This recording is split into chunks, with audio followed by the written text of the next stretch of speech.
Shalom, shalom. You're listening to Live Internet Studies. This is episode number 241. My name is Ariel ben-Lyman HaNaviy. Let's open with a word of prayer. Avinu Malkeinu, our Father, our King.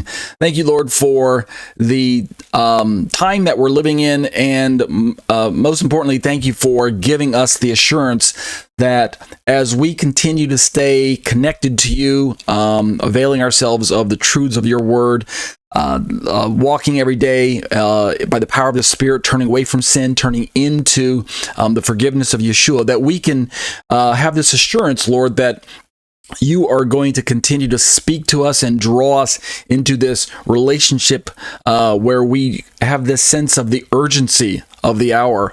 And as we watch events unfold before our eyes around the world, as we watch the headlines, sometimes with confusion and sometimes with shock and disappointment, at the same time, Lord, we read your words, we read the Bible, because we know that therein lies the absolute standard, the rock solid standard, the objective standard for what we can expect is going to happen, and not just now in our lives, but what's coming down the road.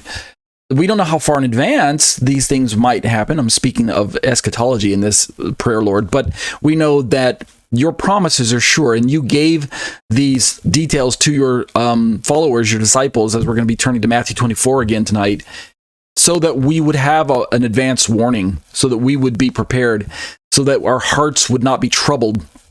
You sent your precious Holy Spirit so that we would know that you are still in fellowship with us, that you have not left us, you have not abandoned us. Even though you're not here bodily, you are here in spirit. And so thank you as we continue to look at these particular topics tonight. Help us to continue to rely on you, not to throw our hands up in frustration and say, well, no one can understand this. Rather, we know that you understand it perfectly because you're the author. These are your words. And so we look to you, the author of the book. And we seek to please you and to worship you and to make you the preeminent one in our lives and in our families and our communities. Help us to be witnesses. Help us to share our testimony. Give us holy boldness. Give us divine opportunities to share the good news with those around. Because in the end, it's not really your view of prophecy or end times that's going to perhaps matter even the most. Rather, do you have a relationship with God through his son Yeshua? That's what matters the most. We need to get our priorities back in order and make sure we're focusing on the things that are primary, the things that are foundational. A relationship with God through Yeshua is the only way that we're going to make it in these last and evil days.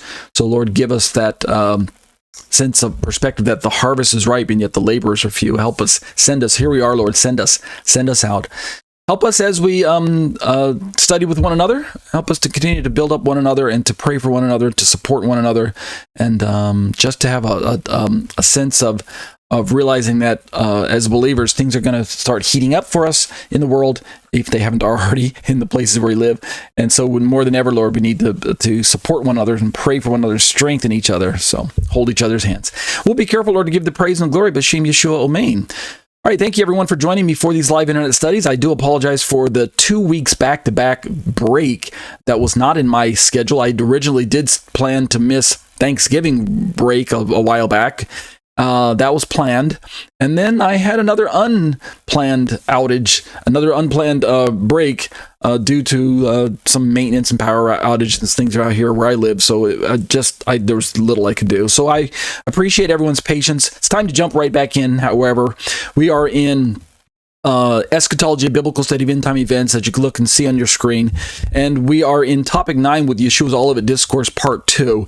And we took some time out to focus on this sort of excursus material. Let me turn and show you the photo of the book. Looking through Robert Van Kammen's book called The Sign, which is sitting on my shelf right here.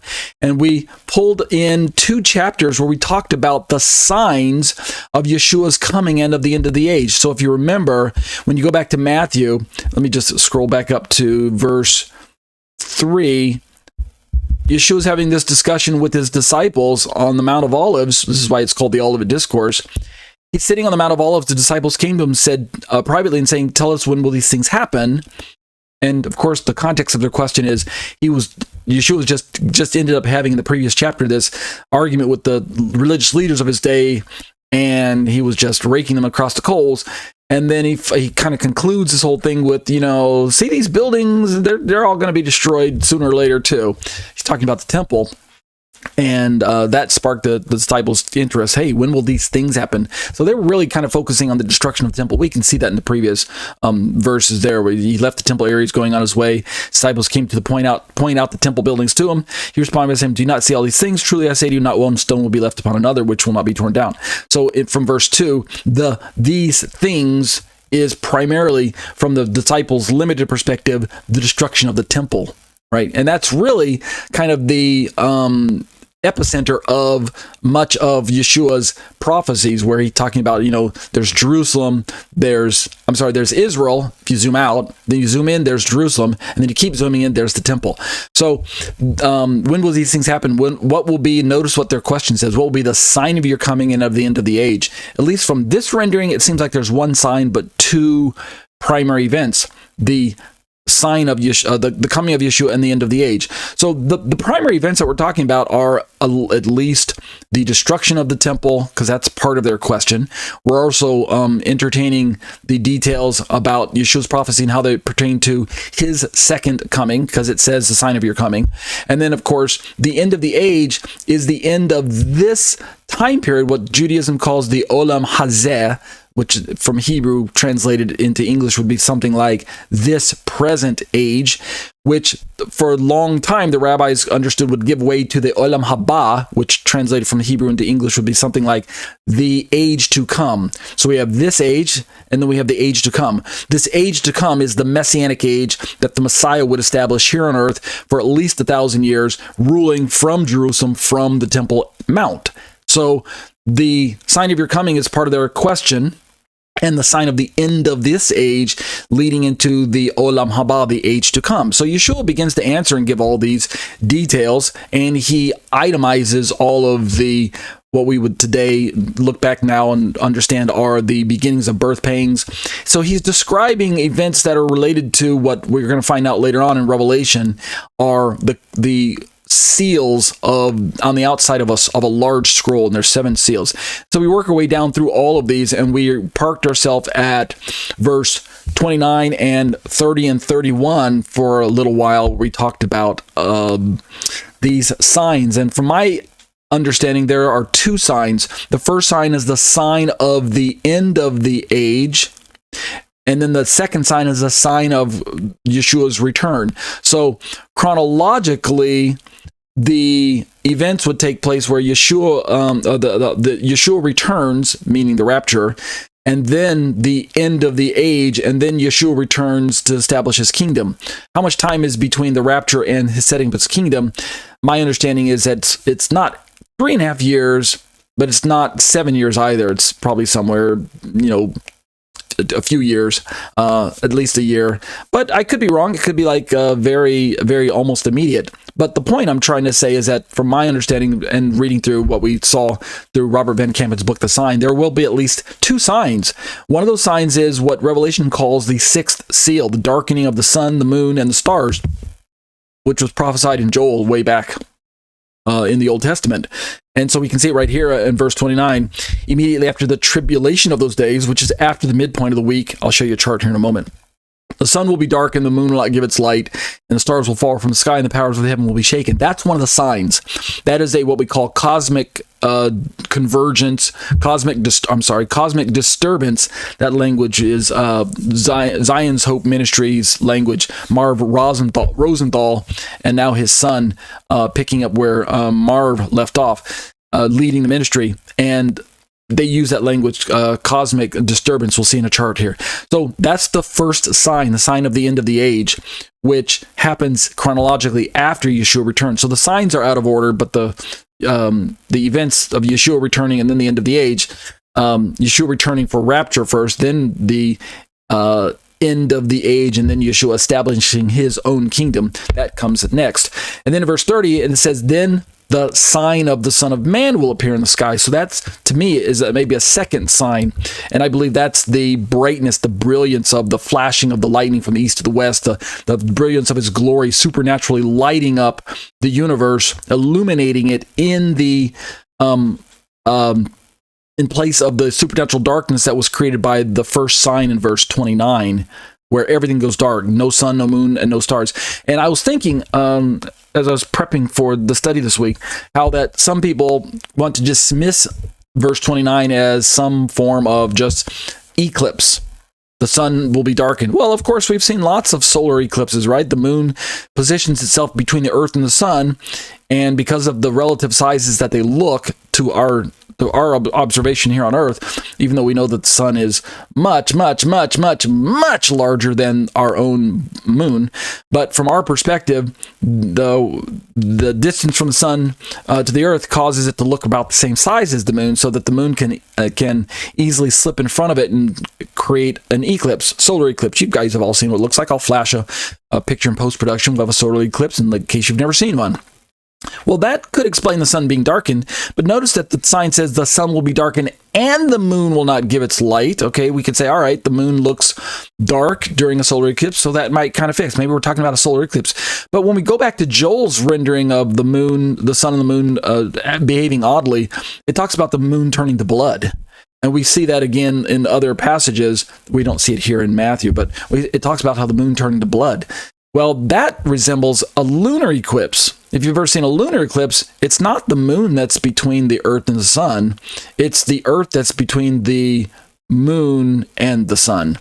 So the moon's in a different spot. So that when we're looking at the moon, it's the earth that's casting a shadow on the moon. And because of the atmosphere on the earth and things like that, it causes the moon to look orangish, or, you guys have all seen a blood moon and things like that, the heptads. So my point is that we can't possibly have just chalk these up to just mere eclipses, because the time frame that it takes for there to be a solar eclipse and a lunar eclipse at the same time, they can't happen at the same, impossible, unless the moon suddenly speeds up supernaturally and zips around to the other side of the earth. So first there's a solar eclipse, everyone looks up and says, wow, it's a solar eclipse, and then the moon zips around to the other side of the earth, and wow, it's a lunar eclipse, and then the stars start shooting from the sky, and there's comets and meteoric activity or something like that, right? Well, I don't buy that one. Like I've heard some people say, well, this is just other ordinary type eclipses. No, I think this will be some supernatural event that signals the return of Yeshua and then signals the end of the age eventually. So those are the signs that we talked about in previous videos. Go back and listen to those and studies. But now let's go forward and move from verse 30 and 31, where he talks about the sign of the Son of Man appearing in the sky. All the tribes of the earth mourn. They'll see the Son of Man coming on the clouds of heaven with power and great glory. So this could be the rapture, which I believe it is. But remember, Yeshua's return to planet Earth is broken up, and his itinerary is broken up into different activities, not just the rapture, where I don't believe he touches ground there. Instead, we go up to meet him in the air, and then there's some other activities that still take place here on planet Earth, other things that must take place, such as the Battle of Armageddon must take place here on Earth. And during that time, Yeshua won't be here on Earth during the Battle of Armageddon. I think most people would agree that Yeshua won't be here there. Then, rather, once we get closer and closer to the end of the 70th week, then there will be this expectancy that the Lord's going to cut things short by defeating Antichrist and establishing his kingdom. But as we're reading these passages, Yeshua's going to give us more details leading up to that time. So he kind of shifts the focus once we get to verse 31 and following. He shifts the focus towards helping we as believers to understand not just the urgency, but the immediacy, or how near will his return be from the time that he's talking. Is it imminency, like many people teach, where he could return at any moment? Or, as we've just seen, there are all manner of events that must precede his second coming, his return to planet Earth. And so he begins to tell the disciples, and he gives them with kind of not really signs per se, but just activities on earth that will indicate, hey, that the time is drawing close. When you see certain things happening, when the state of affairs of humanity is in this particular mindset. So let's keep reading. Verse 31 says, he'll send forth his angels with a great trumpet blast, and they'll gather together his elect from the four winds, from one end of the sky to the other. That, my understanding is, that's the rapture event. That is not the second coming. That's the rapture. So from my understanding of eschatology, the rapture is one event, and the second coming is a second event, and they are not to be confused with one another. There's a space of time between them. So before we jump into starting at verse 32, let me just look at some charts. This one is a chart of Matthew 24 parallel to Revelation chapter 6. We looked at this in the past, and you can see just from glancing at the chart that what Yeshua gave his disciples in Matthew 24 perfectly parallels what he gave John in Revelation chapter 6 and beginning with chapter 7. And it should be, because it's the same author, right? The Lord Jesus Christ himself. So the parallels that are running right down the middle are described by John as the seals. And so we can see seal number 1 through 6 as outlined in the parallel chapter headings or label headings there. And when you get all the way down to interlude in Matthew 30 and 31, this corresponds with the interlude of Revelation chapter 7, 9 through 17, an interlude in the break of John's sequence of seeing this vision or this revelation that Yeshua is giving to him, that the parallel right in the middle calls the raptured saints. And then as we keep moving past that, in Matthew chapter 24, jumping back up to verse 14, but then jumping down to verse 30 and then continuing through 37 to 41, we see the outpouring of this extremely important time frame on planet Earth known as the wrath of God, or the day of the Lord, the day of the Lord's wrath, the day of God's judgment. It goes to a few different titles in the Old Testament, but the most prominent one is the day of the Lord. So we're going to use that one to primarily mark it out. So this parallel, known as the day of the Lord, has a parallel in the seventh seal and the trumpets and the bowls. So the final judgments, so let's jump to a different slide. The final judgments that are going to be poured out in the end of days, if you look at this chart here, is indicated by the yellow arrow on the right side of your screen pointing off to the right. So reading from left to right, it's just the 70th week of Daniel that commences with Antichrist making a covenant at the far left, which corresponds to the first seal. And then you can see the seals going in sequence down on the bottom of your screen from 1 all the way over to 6. The 6th seal is that sign in the sky, the cosmic disturbance. I'll show you in another slide here in a moment.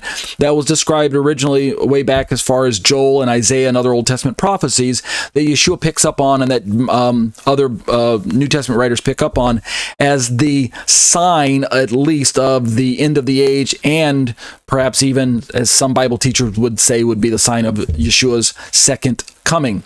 Notice the little arrow on the top just above the break between the Great Tribulation and the Day of the Lord. You see that little arrow pointing down where it says, coming of the Son of Man, date unknown. That was what I would call the rapture.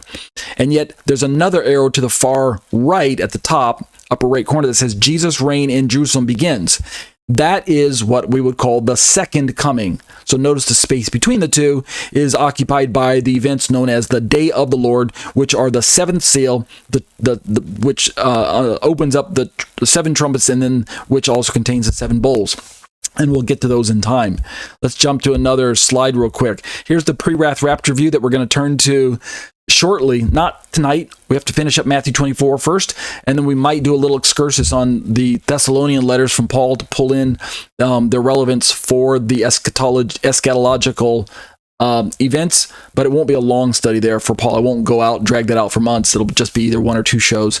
And then we're going to jump right into, if you look at my schedule here, topic 10, rapture views and overview, and then we'll start talking about rapture for the next 1 to at least 3 sessions in my topics 10, 11, and 12, rapture views and overview, making case for the pre-wrath view, and then rapture views of final analysis, topic 12. Well, when we start looking at pre-wrath, just as a kind of a sneak preview, the pre-wrath view is that when we're talking about the timing of the rapture, the pre-wrath is that we as believers will be raptured or taken to be with Yeshua prior to the outpouring of God's final wrath on planet Earth. So we don't equate the entire 7 years with the tribulation. We segment the Great Tribulation as a part of the 7 years. We pre-wrathers, we relegate the Great Tribulation there kind of in the middle to this slice of history where it's Satan's wrath and man's wrath that's being witnessed on planet Earth with all that confusion and bloodshed and loss of life and destruction. But then all of that is cut short by the cosmic disturbance and Yeshua supernaturally lighting up the sky and rescuing his genuine saints and genuine followers, and then on the same day, wrath is poured out. So the saints go up and the wrath comes down is eventually what happens. We can see also in this next slide that I borrowed from Zion's Hope, again, Marv Rosenthal and his ministry there that's being headed up by his son now, since I believe Marv passed away. The 7th week of Daniel parallels with Revelation chapter 6 against the same information that we've been looking at over and over again. This is the pre-wrath perspective. 7 seals, you can see 1, 2, 3, 4, 5, 6, 7. Notice number 6 is the cosmic disturbance. This is all just recap. And then when we zoom into that, zoom into that 6th seal as it leads into the 7, we can see these 1, 2, 3, 4, 5, 6 reasons why the pre-wrath view is the one that seems to be the best of all the options, because of all the details that were already given to us in other places. The Bible show us that there is a sequence of events that lead up to the outpouring of the day of the Lord, and since the day of the Lord is equated with the wrath of God, and since we believers are not going to go through that, then these events happen as convergences before the 7th seal. Thus, we believers won't go through the events contained in the 7th seal. In other words, we won't go through the wrath of God. So we must be taken out of the way, rescued, prior to God pouring out his wrath and judgment on wicked humanity. And so we'll get to that in time. All right, so having said all of that, that's kind of our intro to catch us up. And I took a little bit longer because of the 2-week break, and there are people who've lost a little bit of the momentum of our studies because of the breaks. So this is kind of like the catch-up part. This is like if you ever watch a drama on Netflix or a TV show, and you start the show and it says previously on, and then for the next minute or two, they show you flashback scenes of previous shows, so that now that you're watching the current episode, you understand, that's what happened. Okay, in case you weren't binge watching and you skipped between whatever show you're currently watching and the show you previously left. Well, that's what I just did. I did a little previously on for us. Okay, so having said that, let's jump into our study. So we're reading through Matthew 24, and this is kind of like the second half. The first half I used my own notes that I put together, but I felt that they were really too brief because I put them together like 20 years ago. And they weren't designed to be exhaustive. And so they're really kind of like one verse and then one little saying, one little paragraph, one little comment on each verse. I prayed about it and I thought that, why don't I just go ahead and borrow notes from someone who's done a little bit more research than myself. And I decided to choose Pastor David Guzik for the second half of this Matthew excursus. So again, looking at this, we're on Yeshua's Olivet Discourse Part 2, and we opened up basically by looking at all of those signs leading up to what Yeshua calls the end of the age and his second return. But now we're ready to start reading the verses themselves. Parable of the fig tree. So let's read like verse 32 through 35, and then I'll jump over to the commentary section, which we're going to borrow. This is David Guzik's. I'll back up a little bit for 29 and 31, and you can see some of those first. But eventually, Yeshua's going to start telling his disciples about signs or ways to discern that his return is near. And is he telling them that it's imminent? I don't believe he's telling them that it's imminent, that it could happen any moment. In fact, if it were imminent, we wouldn't really, and I kind of highlighted this last week or 2 weeks ago before the break, 2 or 3 weeks ago. If there was true imminency after Yeshua left, then why even give us the signs at all? The sign of your coming and of the end of the age. Why do we need a sign? Why do we need signs if your return is imminent and nothing is necessary before you actually just zap into place and show up? I've heard many preachers say, Jesus could come back at any moment, and they almost describe it as if he could come back before I finish my sentence telling you that Jesus could come back. As if I'm going to say, guess what, people? Jesus could come back before, and then boom, the rapture happens before I even finish saying before. Well, that's like, hyper imminency or something to that effect. Is his return truly imminent? I don't think so. And just from a logical deduction perspective, why give a sign if your return is imminent? Right? I mean, signs are given prior to either an event or a location, like you're taking a road trip, so that you can kind of have a little bit of a warning that, okay, how prepared do I need to be? How close are we getting? So Yeshua is going to start turning in that direction of, look at these kind of indicators that I'm going to be returning soon. Now learn the parable from the fig tree, verse 32 of chapter 24. As soon as its branches become tender and sprouts its leaves, you know that what? Summer is imminent. No, he says summer is near. So you too, when you see all these things, recognize that he is near. Doesn't say you recognize that he's imminent, that he could come at any moment without even telling you. Recognize that he's near, right at the door. Truly I say to you, this generation will not pass away until all these things take place. Heaven and earth will pass away, but my words will not pass away. Okay, so I'm kind of being a little unfair to the imminency teachers by creating straw men with my little analogies here, but I think you'll get my point eventually. Let's begin to talk about a commentary. Let's use a commentary and begin to unpack some of these verses. So backing up to verse 29 and 31, David Guzik, Pastor Guzik, who's a Christian, but I believe he's not a pre-wrather. I think he's just your average garden variety pre-tribber, which holds to the view that the tribulation is the full 7 years of Daniel's 70th week, and that Christians will be removed from planet Earth prior to any tribulation events that take place, meaning even before Antichrist signs the 7-year treaty with Israel and before any of those begin to happen, the church will have been removed from planet Earth and will be with Yeshua in heaven while these events are unfolding on planet Earth. I don't hold to that view, but even if David Guzik does, nevertheless, the notes that we're going to be reading through are still foundational enough that he and I agree on the majors. So I'm going to borrow his notes for that reason. Plus, he's a very, very good Bible teacher. He's very thorough, and he brings in a lot of resources from other teachers as well. And it's not too long that you get lost in it, but it's not so short like my own one was that you're still scratching your head going, what in the world is he talking about? And then so he quotes the verses that we just read for the segue. He talks in his points about how that the sun being dark and the moon not giving its light was borrowed all the way back from Joel 2 verse 10. Let me see if I were to click on that. Nope, I don't want to do that. And then it's repeated again in Revelation chapter 6, and then it also shows up in Isaiah. And this is what I mentioned earlier. It goes back to Joel and Isaiah and other places. I think Zechariah talks about it. So the sign, the sign of the in the heavens is definitely something that not just we believers are kind of instructed to look for. And think about it. If we're not here when this sign happens, then who will this sign be for? Well, we also know that the wicked segment of humanity that is here on planet Earth, that's going to be facing the brunt of the wrath of God, they'll also be witness to this sign.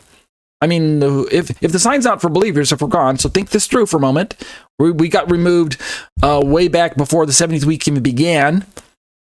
And this sign of in the sun and the moon and the stars takes place inside of the 70th week. Well, then I guess the sign's not for believers, is according to the pre-trib view then. So we've got this cosmic disturbances, and then it says the sign of the Son of Man will appear in heaven. So I guess that's for what? Not believers either?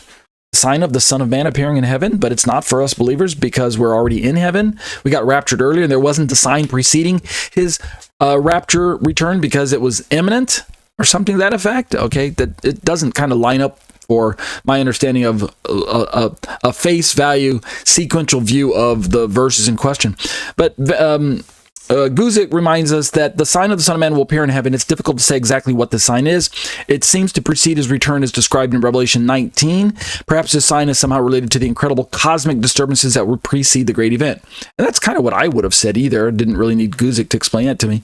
He goes and talks about how that some Roman emperors, like Constantine in a vision, thought that the sign of the Son of Man would be a cross in the sky, go and conquer forth in this sign. That's why the Crusaders had crosses. Partially one of the reasons why they had crosses on their shields as they went forth and crusaded across Europe and made their conquerings and things like that. More probably, it's simply a way to describe the visible return of Jesus to earth from heaven. Others point out that this Greek word semeion is the Septuagint translation for the standard or banner referred to in the Old Testament as a signal for the gathering of God's people. That's a quote from France. And then we have Barclay mentioning that on this Greek word, it's the regular word for the arrival of a governor into his province or the coming of a king to his subjects, which would really fit with Yeshua, right? It regularly describes the coming in authority and in power. So even if you don't hold to a rapture position at all, you're just into the second coming, you're not into the rapture. I know a lot of Christians who have abandoned the idea of a rapture. And they're just like, no, we're not looking for a rapture. We're just looking for Jesus to return. Okay, even if that's the case, how then are you on earth for Jesus to return and you witnessed a sign if there was a pre-trib event where you were removed or something to that effect? So either way, the sequence of events is still doesn't like the pre-trib events. I don't know how they can really come to the conclusions that they do in the sequence of events. So we'll get to that in time. I'm resisting not getting into this in detail because we'll cover it when we talk about rapture views in the next topic. Right now, we're just kind of skimming over it because Yeshua's mentioning these details. They'll see the Son of Man coming on the clouds of heaven with power and great glory. Who is the they? I believe it's everyone on planet Earth. My understanding. It's both believers and non-believers. They'll see the Son of Man coming on the clouds of heaven with power and great glory. This is the fulfillment of the end indicated by the sign of the abomination of desolation. Since this had not happened yet, neither has the abomination of desolation.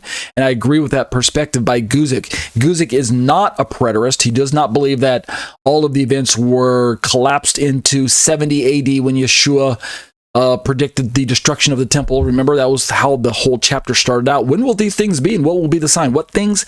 That no stone will be left on top of another. Everything's going to be flipped upside down.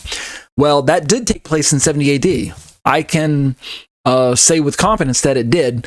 And the Romans did turn up every stone as they're trying to get that gold that was melted down in between the cracks of the stones because of the intense fires. Well, the fact that the abomination of desolation was past history to Yeshua in the form of Antiochus Epiphanes, and yet there's this destruction of the temple, and yet Yeshua's talking about how that let me go backwards again. This author talks about the abomination of desolation and a desecration of the temple, since the abomination of desolation from Yeshua's perspective that Daniel wrote about was past history, and yet Yeshua says, when you see these things happen, when you see the abomination of desolation take place, let the reader understand. He refers us to go back to Daniel and look again at the prophetic telescoping aspect of how much of Daniel's prophecies are going to be repeated in the future. And yet we know there's not even a temple at this point in time. Well, there was a temple when Yeshua spoke those words. So the disciples could at least have looked forward to the temple's destruction, but they may not have known how close it was. And yet it did take place within a short amount of time from the Yeshua leaving planet Earth to the temple being destroyed, short about like 40 years. And then from that point, we now have no temple currently standing in our day, and yet if we're reading Yeshua's words at face value, the abomination of desolation requires that it must be some structure. So the point I'm trying to make is that there should be another Antichrist showing up in the form, not this time of Antiochus Epiphanes, but in the form of the man of sin that we're going to read about in Thessalonian letters eventually.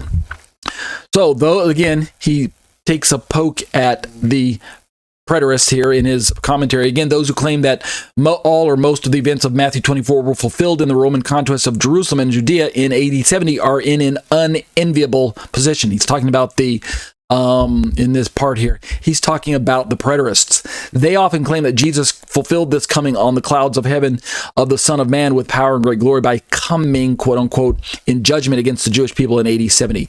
So I'm very happy that Guzik is not a preterist, and that's part of the reason why I'm using his notes here. I don't think it would benefit me to use the notes from a preterist. So let's keep going. We're only 30 minutes into the study. We've got plenty of time. I'm not even rushing. Even some of those who believe that most of the events of Matthew 24 were fulfilled in the fall of Jerusalem. So we've got two flavors of preterism. We've got hyper or full preterism, and then we've got partial preterism. So maybe he's now talking about the partial preterists. Those who believe that most of the events were fulfilled in the fall of Jerusalem understand that this is a stretch too far. Bruce is quoted as saying, from the foregoing exposition, it appears that the coming of the Son of Man is not to be identified with the judgment of Jerusalem. Okay, and I agree with that. Bruce did a good job there. I believe that's FF Bruce. Okay, so let's now jump into the verses that we kind of just highlighted here. About learning the parable of the fig tree, verse 32 through 36, or in Guzik's commentary, it's verse 35. So this is point number 5 in his outline, which is available, by the way, at his website at enduringword.com, and he's got a commentary and sermon on every book of the Bible, every verse of the Bible. I mean, wow, that's great. His resources are free. And I'm giving the credit to him since I'm not the one who put these together. And I also put a link to his commentaries in the description of the video if you're watching this YouTube version. If you're listening to the podcast version, then go to enduringword.com, all spelled out, Enduring Word, ENDURINGWORD.com. That's Pastor David Guzik, G-U-Z like zebra, I-K, Pastor David Guzik's personal ministry website. So let's pick up point number 5, which covers these verses. Jesus speaks more regarding the timing of these events. So he's going to begin to give the parables related to the disciples' understanding of the events that will lead up to his return. How should our attitude be governed? Should we be like, and this I'm giving you this part in advance in case you miss it.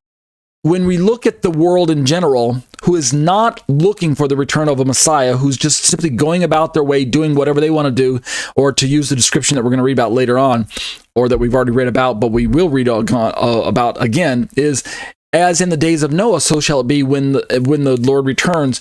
People will be eating and drinking, marrying and giving in marriage. That's a description of the general state of affairs in the world, where people are not looking for a return of a Messiah. They're just doing what they do best, which is leading their own lives according to their own particular schedules. And yet, when we are talking about the disciples, Yeshua begins to give indicators of how to recognize that his return is close, it's near. And so we need to begin to realize that as we're going to be looking at these passages, sometimes he'll use language that is aimed at the disciples themselves, the ones we're going to be reading about right now, looking at physical signs as symbolic of Yeshua returning. A fig tree, putting forth its leaves indicates that summer is near, right? If you've got any average intelligence about you, you'll understand what the analogy means, is what Yeshua is trying to hint at, right? The sense of, hey, you guys are not like average humanity.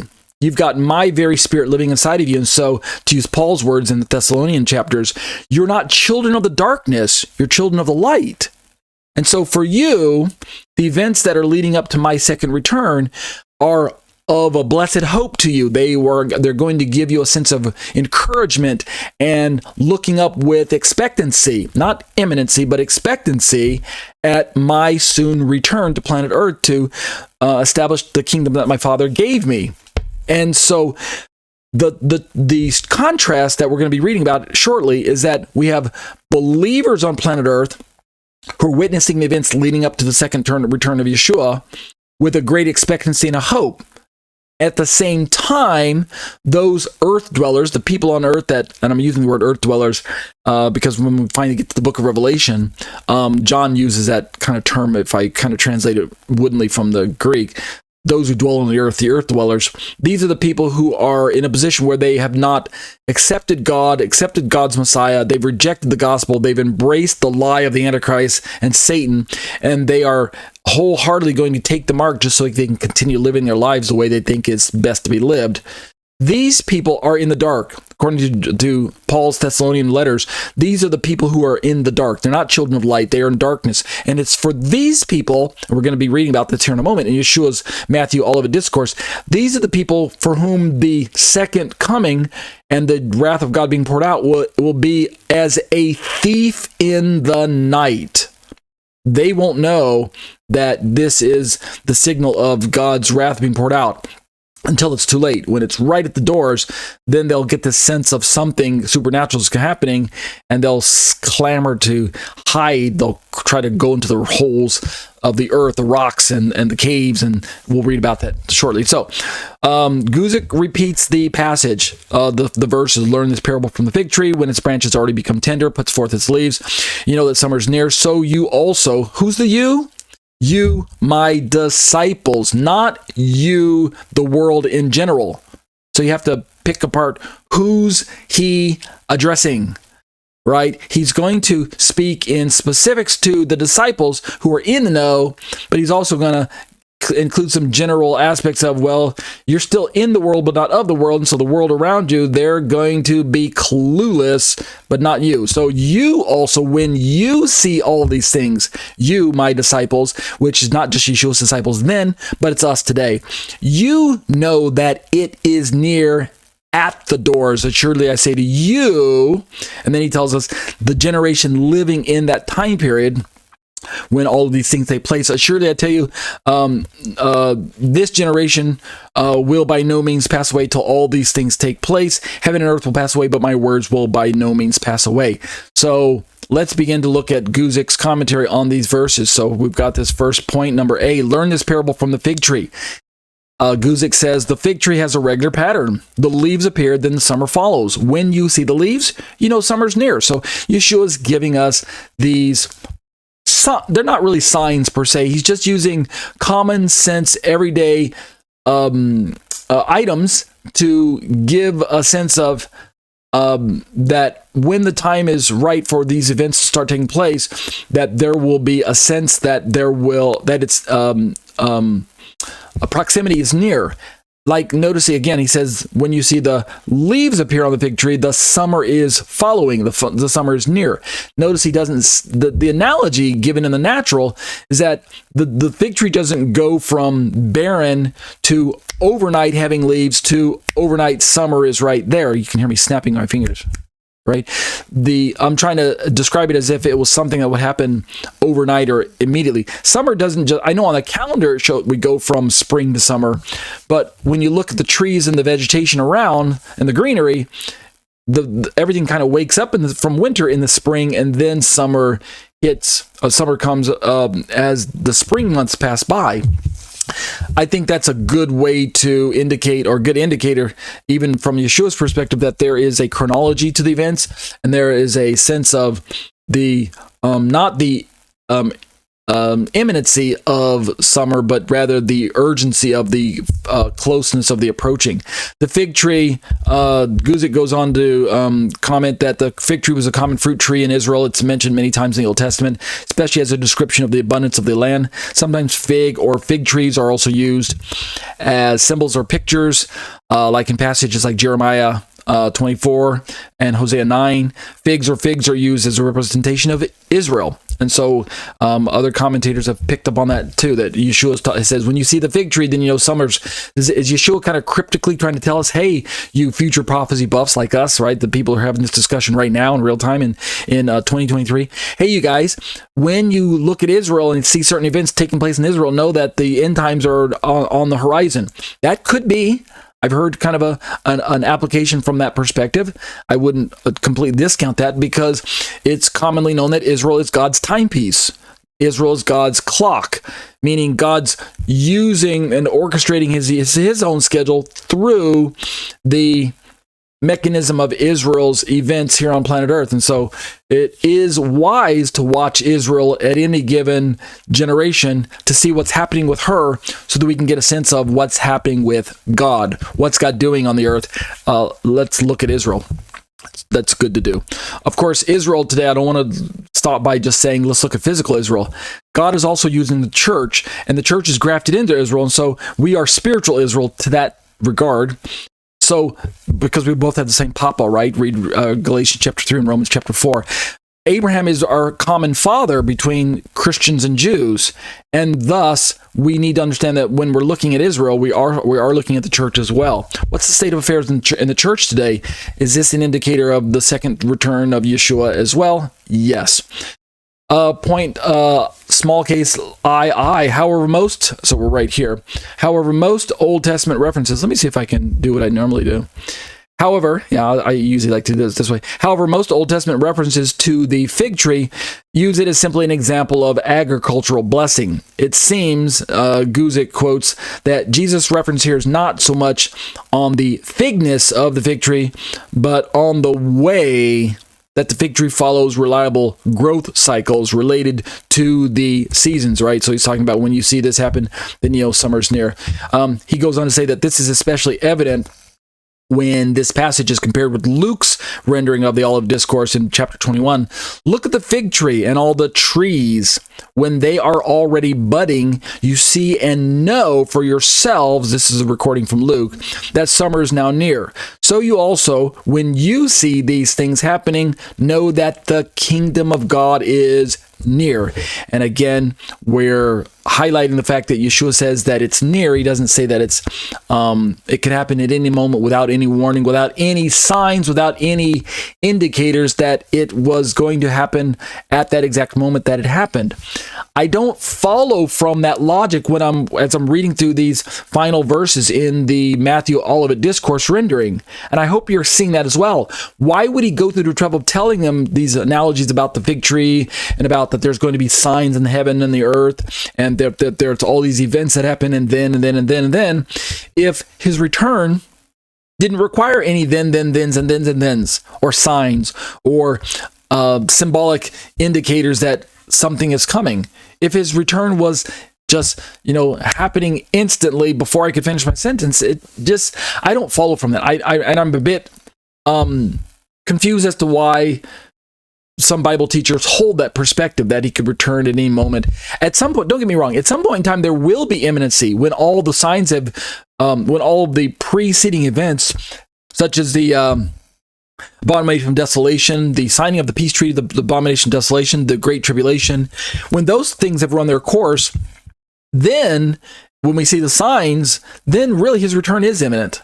So yet at some point in time, it will be imminent. So there will be imminency. But up until that point in time, I'm going to go with what I'm calling expectancy instead of imminency. Point number B, he says, so also, quoting Yeshua, so also when you see these things, know that it is near at the doors. What's the it? Is he talking about his return? Is he talking about the day of the Lord? Is he talking about the rapture? Is he talking about the establishment of the second coming? I believe he's generally speaking about his return. That, so you know that it is near. That's the immediate precedent of the thing that the topic, the immediate antecedent, the immediate. I'm losing English words here. That's what happens when you end up living in a country that English isn't their primary language, and you're trying to navigate through it. You don't speak English as much as you should. The immediate preceding event, but I lost the word I was looking for. So in this chapter, we're talking about. He's already telling disciples, then you will see the sign of the Son of Man in the clouds, the sign of the Son of Man coming, right? Remember, let me just show it to you in Matthew here. Earlier in verse 30 and 31, and the sign of the Son of Man will appear in the sky, and then all the tribes of the earth will mourn, and they will see the Son of Man coming on the clouds of the sky. So that, I believe, is the immediate event where he says in verse 33, so you too, when you see all these things, recognize that he is near, right at the door. And that is the thing that is going to be happening soon. Know that it is near at the doors. Know that he is near. There, you could translate in verse 33. So that the NSB translates, so you too, so when you see these things, recognize that he is near. But if I click on the Z, oh, didn't want to do that. Let's try that again. When I click on the, give me a moment. There we go. When I click on the little letter Z there and scroll down and look at the notes, literally Z says, or it. It's because the Greek word, the pronoun, could be rendered he by context because we're talking about Yeshua's return, but some translations put he is near. Let me stop doing that. Let's go like that. Some translations put he is near right at the door, whereas the one that Guzik's using says, know that it is near. So that we had to ask the question, what's the it? I think both translators would agree that the it is he, meaning it is his return. That's what I'm going with as well. Guzik seems to take that position as he says, quote, Jesus assured that when these signs appeared as he foretold, remember what signs? The abomination of desolation, followed by the great tribulation, followed by the signs in the heavens, the exact same things the three things that I just said, if I would not get ahead of myself. Guzik reminds us that when these things happen, his return to the earth would follow. So it's the return of Yeshua that he's focusing on now, which is why we're going to move from this section right into the rapture topic for my next topic when we get to it. Guzik continues, when the fig tree buds, there's an inevitable result. What is it? Summer is near and fruit is coming. So listen up, follow the logic. In the same way, Guzik says, when these signs are seen, stop. Why would you have signs if there was imminency? Right? So in the same way, when these signs are seen, the coming of Jesus in glory with this church to this world will inevitably follow. I think really, in all honesty, I'm kind of pushing the straw man theology where I'm talking about the imminency of Christ. In all reality, I believe since Guzik is, I believe is a pre-tribber, he might have switched over to pre-wrath, or a lot of people are abandoning pre-trib, realizing many of the weaknesses of that position, going over to something closer to either a mid-trib or a pre-wrath, which are very, very similar. But if Guzik is a pre-tribber, like I believe he is, then he does believe in imminency, but he still believes that there will be signs. So what he does is he simply must push the signs prior to the rapture, prior to the 70th week itself even commencing, meaning he takes the signs and takes them outside of the 7th week and puts them in front of the rapture instead of, like I do, putting those signs inside the 7th week. So perhaps that's what he's dealing with. Point I in his notes here, really, he says it was just Daniel. It was just as Daniel prophesied in Daniel 12:11. The end will come 1,290 days after the abomination of desolation, which, let me pause for a moment. This is a very good place for us to remind ourselves that Daniel was the original one used by God to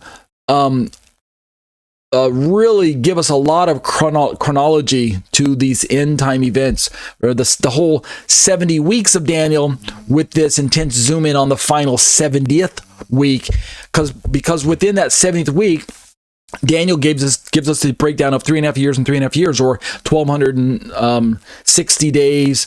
And then to which we have 1,290 days, it's 1,290 days. And then there's some more information that's given in Daniel chapter 12, 1,300 and something odd days. That, let me see if I have it in one of my charts. I might not. If I don't have it here, we'll get to it a different day. But for the sake of reference, when we look at the 7th week using this chart, we can see that this 70th week, this last 7 years of humanity's time here on planet Earth for this age to come to an end, is divided neatly between 3.5 and 3.5 years. And so the abomination of desolation takes place right smack dab in the middle between number 4 and number 5 seals, according to this chart. We don't know if it's going to lay out exactly the way it is between 1 and 7. Will it be exactly 3.5 years when we get to 4? Will it be number 4 when we get to 3.5 years? I don't know exactly about that, but according to the sequence of the way Daniel described things, leading into Yeshua's description in Matthew, leading into Paul's description in the Thessalonian letters leading into John's description in the book of Revelation, where we get the seals themselves. Remember, Daniel didn't describe seals. Jesus didn't use the word seals in Matthew, and Paul didn't use the word seals in the Thessalonian letters. But when we get to John's Revelation, we end up with the seals giving us more chronology, because seals are sequential, 1 through 7, right? They're numbered. We don't expect them to appear out of order. But the point I'm trying to make for this part of my teaching is that if we put the 6th seal, which is the cosmic disturbance, the signs in heaven, if we move that all the way to the beginning of the 7th week, near what looks like seal number 1 right now on this chart, we push it all the way out there because it must precede the second returning of Christ, meaning the rapture, meaning because many pre-tribbers believe that Christians will not go through the 7-year tribulation. That's what they call it, the so-called 7-year tribulation. I do not hold to that perspective, but many people do. If that's the case, then the signs must precede either the rapture or they must precede the second return, the second coming, which puts the signs either at the very beginning of the 7th week or they're pushed all the way to the far right, if not the far left. One of the two. Because otherwise, why would they precede? So going back to what Yeshua and Guzik are talking about, this was already prophesied in Daniel that we would at least see a 1290-day time frame after the abomination of desolation. So when we go back to this chart here, we can say that if the abomination of desolation takes place right in the middle between seal 4 and 5 or thereabouts, within the 1260 days is at the far right. Make sense? It's after the abomination of desolation, which is definitely in the midpoint. No question about that. Even the pre-tribbers agree that the abomination of desolation is in the middle of the 7-year tribulation from their perspective. So they just don't believe that Christians will be around to witness that event because they will have already been raptured by Yeshua at the far left of the chart that you're looking at right now, which I don't hold to. I think we'll still be here. We believers will be here we'll be here 1 through 6 seals. We'll be here through all of that. In other words, we will be part of the Great Tribulation as well. But we will be raptured sometime around between the 6th and the 7th, because that's about where the rapture should take place. It must take place prior to the day of the Lord, and therefore God must rescue us from the day of the Lord's punishment, because that's a not just a punishment, it's a judgment, and we're not supposed to partake in that. We've been rescued from the judgment of God by the blood of Messiah. We've been exempted from the judgment, the final judgment, and the judgment is going to be poured out against wicked humanity. So going back to Guzik, he says the end will come 1290 days. The end of what? The end of this age, right? The end of humanity's final desperate attempt to overthrow God, his Messiah, his gospel truths, any semblance of being accountable to this holy God. Remember, they're going to be embracing the Antichrist as the false God of this age. He will declare himself after the midpoint of the week. He will declare himself as God. Paul's going to go on to tell us that he's going to take a seat in the temple, declaring himself as God, a temple that's not yet built yet, right? He's going to declare himself as God over and against any other religious object of worship that will be in existence at the time. Thus, we believers who will be resisting Antichrist because we know who the true God is, and we know who the true Messiah is, and we embrace the truth of the gospel, we are the ones who will be ripe for the martyrdom that's going to take place in that day as well. Also, the Antichrist is going to have this intense wrath and hatred against Israel like he always has, just like Satan always hates God's people. He hates Christians, yes, but he also hates the Jews. So there will be martyrdom on that end as well. 1290 days, signaling the end, comes after the abomination. Guzik continues by saying Jesus assures that the agonies of the Great Tribulation will not continue indefinitely. They will have an end. So even if the tribulation runs the entire 3.5 years, starting from the midpoint and goes to the end of the age, which I don't think it will, even if that tribulation were to run that distance, it's still not going to be longer than 3.5 years.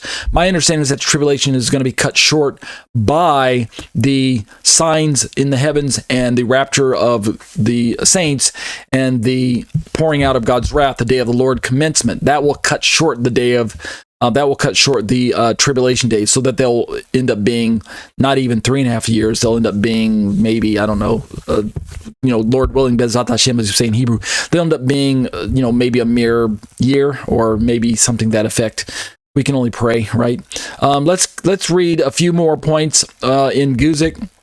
He mentions that up to this point, Jesus has given an important outline for end-time events. There will arise catastrophes and persecutions, but those in themselves are not the sign of the end.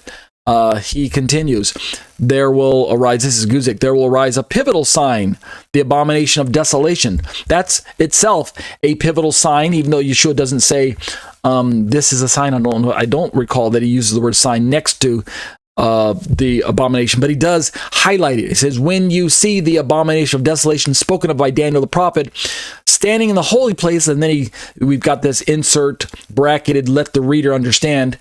Well, this is Yeshua's way of saying, when you see this event happening, if you're the ones that are alive during that time, when you see this happening, you need to understand that there is a momentous event that's about to take place. The tribulation is about to commence. So that's why he tells his disciples, those of you in Judea, get out, get up, get out, flee, right? Flee south, etc., etc. So if this took place in 70 AD, partially, then the disciples or the followers of Yeshua that were around in that time fled for their lives from Jerusalem, the destruction of the temple, the siege of Jerusalem, and things like that. There wasn't an Antichrist desecrating the temple in 70 AD, as far as I can understand. There wasn't. That had taken place 200 years earlier with Hanukkah and Antiochus Epiphanes and things like that, which, by the way, at the time of this recording, we're right in the middle of Hanukkah, so that's a good time to get out your history book and read about Antiochus Epiphanes, the forerunner to Antichrist, or go back and listen to my previous shows where we talked about the forerunner, Antichrist, and how he's a forerunner and a shadow of the Antichrist to come in the future. Go back and listen to some of my previous shows. Also, go to my website at tetzetorah.com and notice that right now I am advertising, advertising, I suppose that's the right word, the commentary on Hanukkah that I have posted on my own website, which talks about the events surrounding Antiochus Epiphanes and the desecration of the temple, the first abomination of desolation, and the victory won by those Judean what we call rebels, freedom fighters, who resisted the intense Hellenization of Jerusalem and fought back and eventually won by God's grace. Of course, I'm talking about the family of Mattathias, Maccabees, right? The Maccabean family, who won that victory by God's help and grace, and the temple was reclaimed, and then they had to rededicate it and purify it and cleanse it so that they could commence sacrifices once more. So we'll see some repeat of that. Will we have another Judas Maccabeus? Not sure exactly, but that would be nice. Eventually, the temple will be desecrated by Antiochus, by the future Antichrist. So there must be a temple. He'll desecrate it again. He'll unleash his intense great tribulation that Yeshua warned his disciples about. And then when that happens, the temple will probably, whatever temple it is, it will probably suffer greatly, perhaps being destroyed again as Antichrist turns on Israel. But all that doesn't matter, because whatever the temple is that we're talking about, Yeshua is going to rebuild another one for his own 1,000-year millennial reign here on earth. It'll be a holy temple. It won't be one that's defiled, that has been previously defiled. And the size, as far as I can understand, if I take Ezekiel's last, say, 10 chapters of his book, literally, then we're talking about a millennial temple that will be, much larger in size than the current one. Even the Temple Mount, it'll swallow up a lot of Jerusalem. All right, that was kind of a little bit of a side trail. Let's continue. Let me see if I can read just this last 3 bullet points here, and then we'll call the study quits and pick this up again next week. Guzik continues by saying that when the abomination of desolation does appear, there are warnings to Israel to do what? To flee after the abomination. Again, signs that are primarily Israel-centric. This could make sense for those Christians who believe that they won't be around during all of this time. They will have already been raptured. That all of this abomination and of a temple and things like that are released for Israel. Okay, I agree with some of that. Yes, a lot of what we're reading about is Israel-centric. Israel is the focal point of a lot of the end-time events. The 70th week of Daniel is Israel-centric. And so Jerusalem will be the epicenter. In fact, according to my understanding, at some point in time, Jerusalem will be occupied by the Antichrist as his headquarters, turning her effectively into Mystery Babylon, turning Jerusalem itself into the harlot, the whore, from which all of these many abominations will be going forth. Not just the abomination where he turns on Jerusalem, but prior to that also will seem to have perhaps even some intense allowable, there's a temple mount up there that supposedly we're worshiping God, and yet at the same time, perhaps Israel will be committing all kinds of atrocities, allowing all manner of religions to have access here and there, kind of this multi-religious ecumenical push to allow everybody to have a voice, which of course isn't according to the Bible also. So we'll get to that in time when we start talking about Mystery Babylon. Guzik continues by saying, on the heels of the abomination of desolation, that's the midpoint, comes great tribulation, so chronologically, and then cosmic disturbances. And then finally he says, in culmination, Jesus Christ will return in glory to the earth. And so that's the sequence of events that Guzik shares, and he can share these events even if he is a pre-tribber, because he might believe that Christians will be gone, but that doesn't change the fact that many of these events will play out chronologically the way that they've been described by Yeshua here in Matthew. And so at least he's holding to that perspective, which I appreciate, which is why I'm using his notes here in our commentary. But that'll do it for tonight. We'll pick this up again next week. I don't foresee any breaks on the horizon, unless they cut the power out again here where I live. But we'll pick this up again where Yeshua continues to explain to his disciples about the events that are leading up to his second return, and how that we who now live in the days where his second return, his second coming, could be triggered very, very quickly by what I understand to be the signing of the peace treaty with Israel and a prominent leader that eventually will turn out to be the Antichrist. I believe that we could be the generation that sees the return of Jesus, and so for that, I'm living with a great sense of urgency and expectancy and excitement because of the days that we live in. Yet at the same time, there's a lot of suffering right around the corner, a lot of pain and loss of life because of the Great Tribulation that's right around the corner as well. So let's continue to pour into our Master's words here during this study, so that we are of those who are of the blessed hope. But that'll do it for Eschatology, a biblical study of end-time events. These are the live internet studies brought to you week after week by myself, Ariel, ben-Lyman, HaNaviy. I'm a Torah Teacher at Congregation Keilat Nevada Harvest in Thornton, Colorado. Find us online at grafted.com and join us in person for our live Sabbath services. But if you're not able to join us, at least as I mentioned, join us online, and you can see the link to the video right there on my screen as well.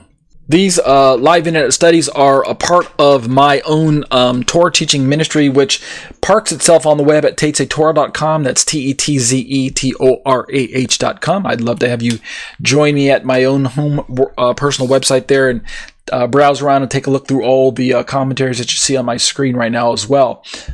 I also have a YouTube channel that I'd be delighted if you popped in and took a look around there as well. youtube.com/c/Tetze Torah Ministries. If you do hit my website, my YouTube channel there, be sure to take notice that I update the site essentially daily, uploading videos daily.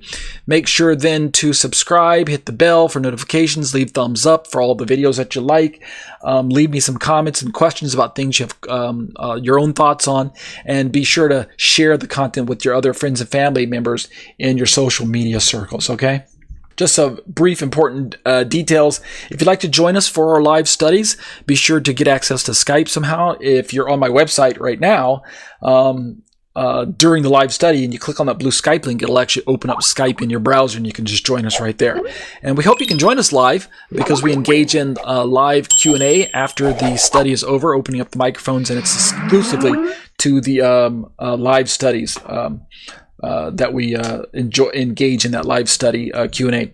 But if not, take one last moment to scroll to the very bottom of my website, where you can see some Hebrew writing and the black section down there, and prayerfully consider partnering with me to take the Torah around the world in this particular format. You can click on the little yellow donate button and bless me that way with your financial gifts and contributions, and I'm so blessed to be able to be in a place where I can receive your generous gifts.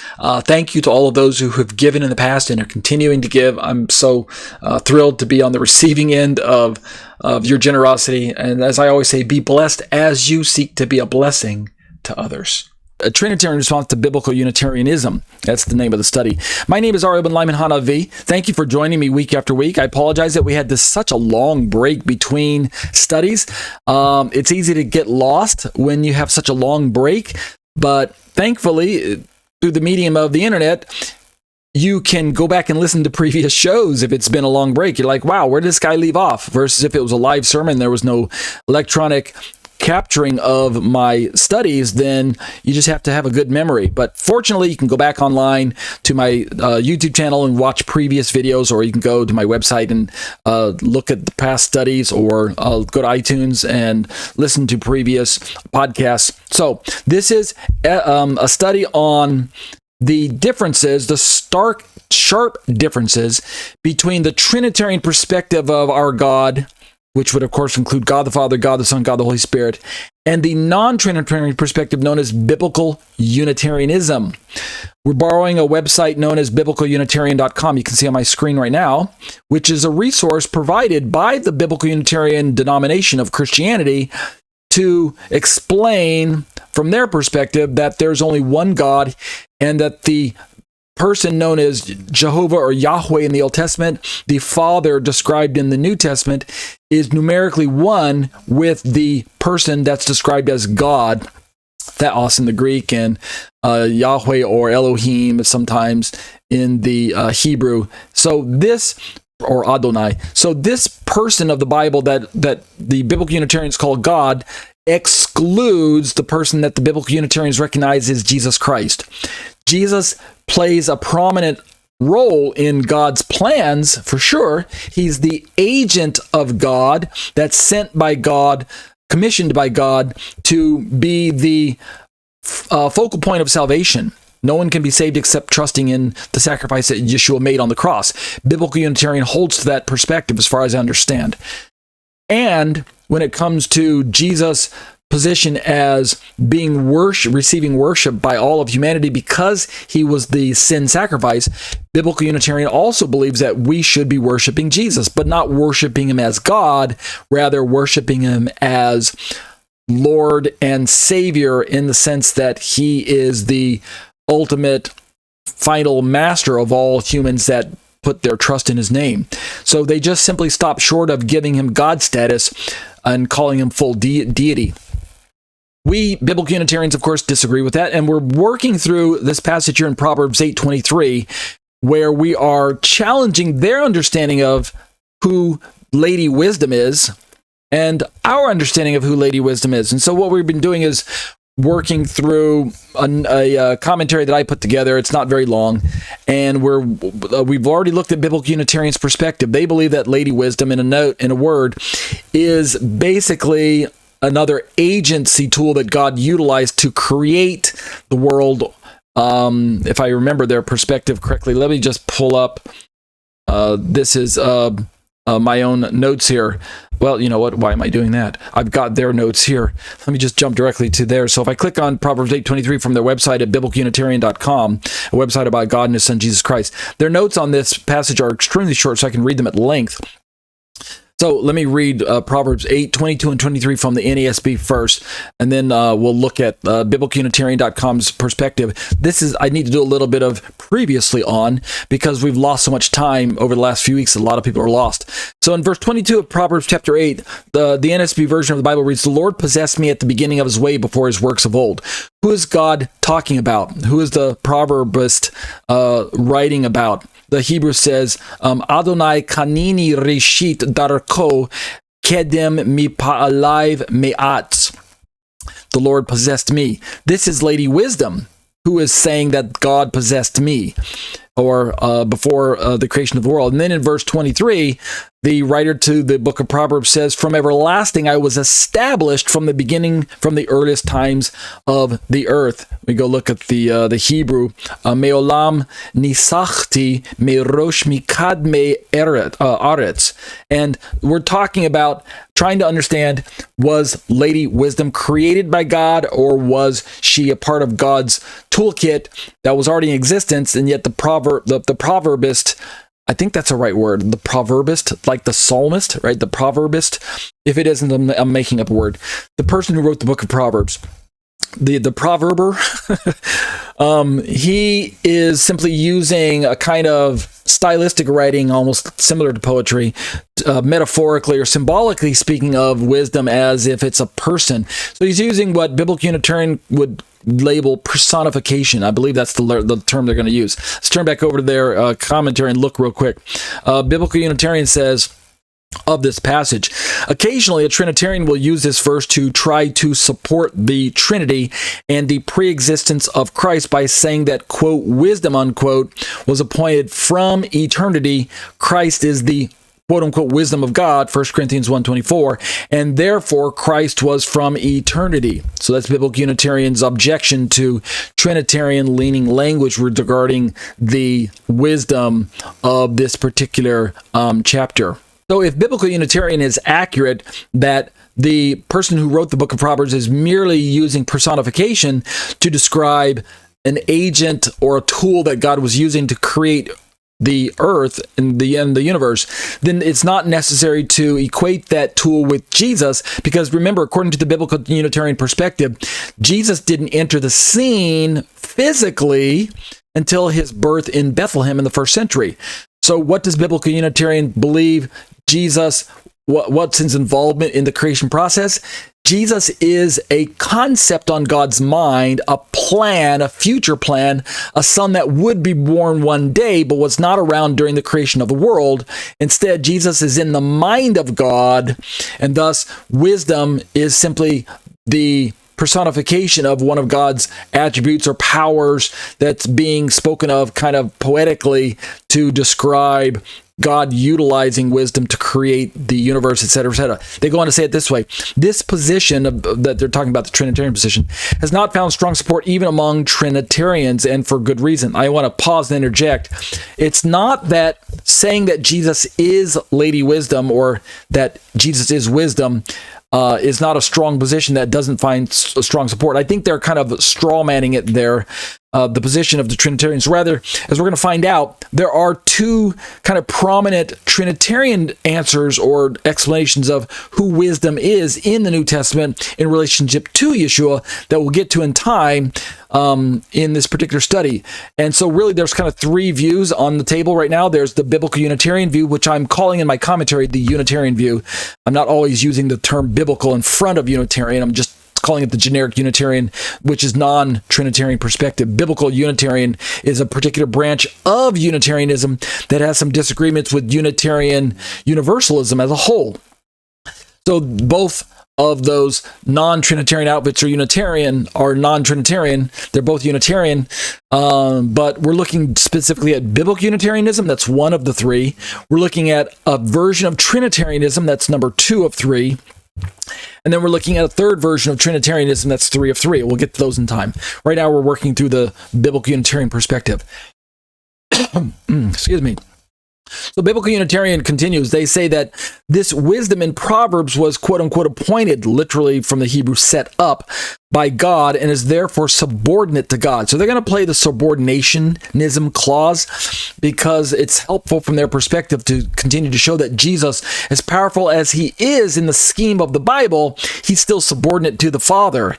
And the thing that perhaps Biblical Unitarian doesn't quite understand at all times is that we Trinitarians, although not being subordinationists, right, we reject subordinationism, we do believe that from the not from the ontological perspective, but from the economical perspective of the Trinity, right? Ontological deals with the nature of God, his inner nature, what's his makeup, what's he made of, right? How is he constructed, if you want to call it that. The economical, by comparison, deals with answers to the question to the dealings of God, the plans of God, the purposes of God as are executed and witnessed and sometimes participated in by human beings here on planet Earth. How is God running the universe? What's the economy in terms of God's identity? How does he deal with human beings and running the universe? So when we look at the ontological aspect of God, we're dealing with Father, Son, Holy Spirit, all sharing the same nature, one essence, one homoousios, one divine nature shared by one being. Three persons, all co-equal in terms of sharing that one divine nature. So there's no subordinationism going on there in the ontological aspect of the Trinity of God. But when we talk about the economic perspective, the Father is over the Son, and the Son is, in some regards, over the Spirit in terms of procession, meaning God births the Son, God begets the Son in an eternal begetting, right? It's not a physical begettal like humans do, where fathers actually give birth to children in a physical form. Therefore, physically, the sons are lesser than the Father, subordinate to them. Rather, in God's economic economy, there is a what we might call a hierarchy in the nature, and I'm sorry, not the nature, but the persons of God between Father, Son, and Holy Spirit. Father begets the Son, and Son sends forth the Spirit. The Spirit is issues or is sent forth per the Son's authority. So that's not to be confused with subordinationism. So when Biblical Unitarian plays the subordinate card, when they say, and is therefore subordinate to God, it's really a bit of a misleading statement, unless you fully understand that they're not talking, that we Trinitarians are not saying that the Son is subordinate to the Father ontologically. But Biblical Unitarian is, I believe. They're saying that the Son is in all ways subordinate to the Father because he's not equal with God the Father in essence. They go on to say that, speaking about this passage in Proverbs, carefully reading the verse and its context shows, listen to their explanation, that wisdom was quote-unquote brought forth as the first of his works, verse 22. And so let me pause and say that there are different versions of non-Trinitarian theology out there. Remember, Biblical Unitarianism is a representation of an earlier version of non-Trinitarian theology named Socinianism. And this is a view of God that rejects Trinity, that embraces God alone as the sole deity, and that therefore Jesus is the human agent, the human Son, the human Messiah brought into the world and sent by God to be the salvation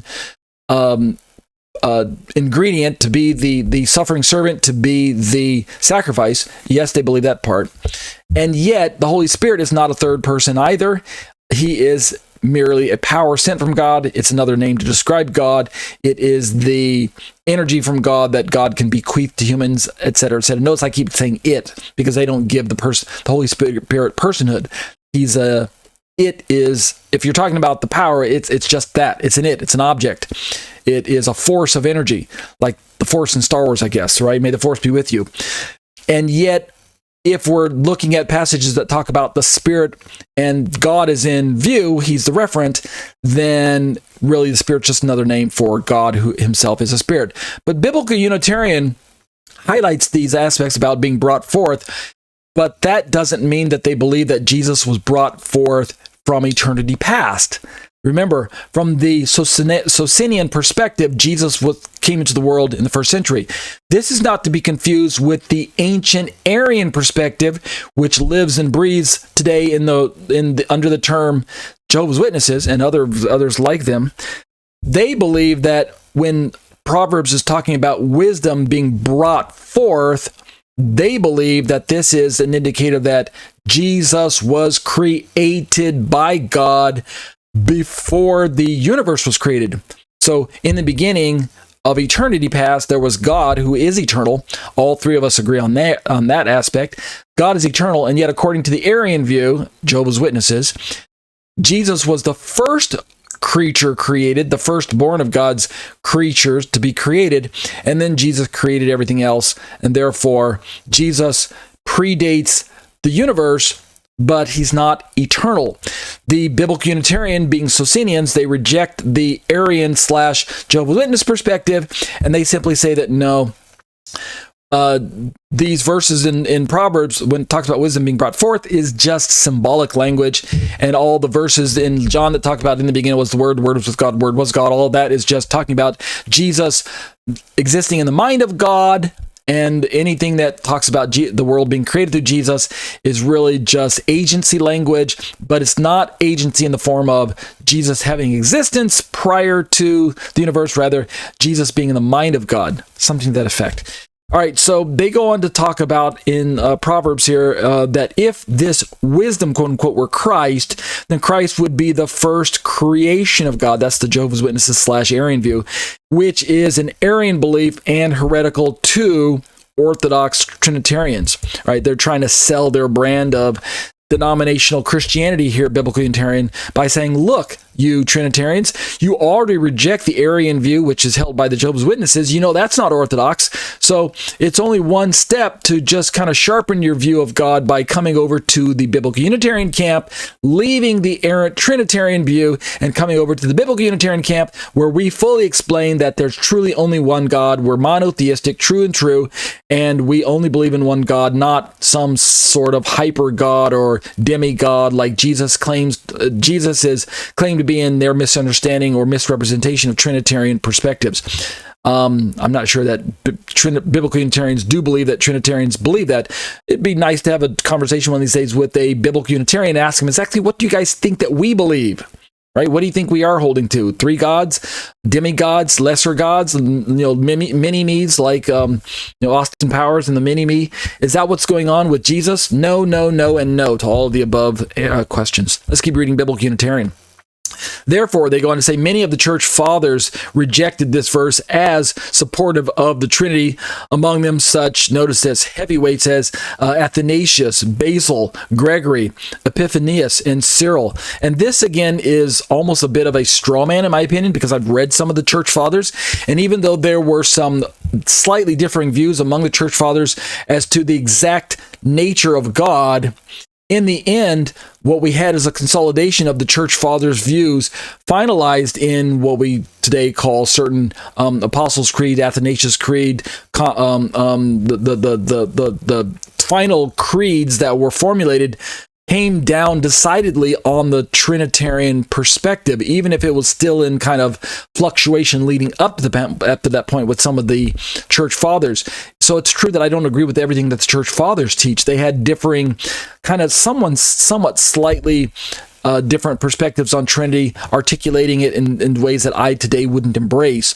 But in the end, when all the councils were said and done, Trinitarian Orthodox perspectives were the agreed upon view. And that's something that at least biblical Unitarian isn't highlighting right now. And by not mentioning all that, it seems like they're trying to give the readers the impression that, hey, even the church fathers don't agree with you Trinitarian perspective on who Jesus is in regards to Lady Wisdom. So why would you embrace that? That's kind of what they're implying, but that's not quite exactly the case.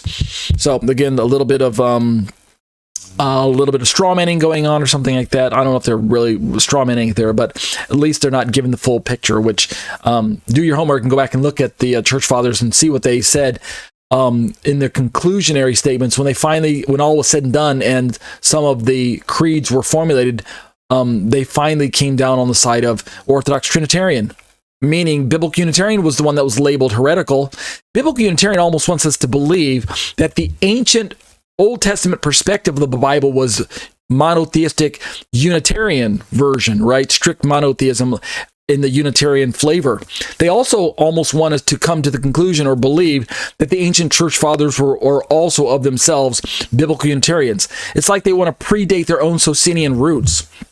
They want to describe a Socinianism that existed back in the Old Testament and that has survived through the early patristic period of the church fathers, et cetera, right down to this day to modern day Biblical Unitarians.